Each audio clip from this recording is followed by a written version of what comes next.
সকাল সকাল বেরিয়ে পড়লাম শিয়ালের খোঁজে জঙ্গলে।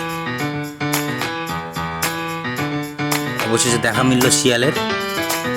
তারা খেলা করছিল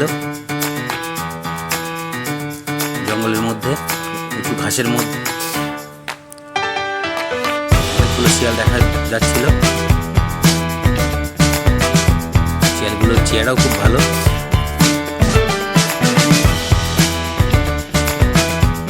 এরা সাধারণত রাত্রেই বেড়ায়, কিন্তু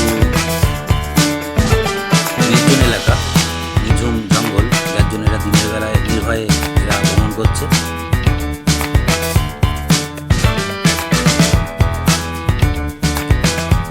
মাঠে ঘাটে এদের সবসময় দেখা যায়, কিন্তু রাত্রিবেলা এদের পাওয়ারটা বেশি থাকে। এরা দলবদ্ধভাবে থাকে।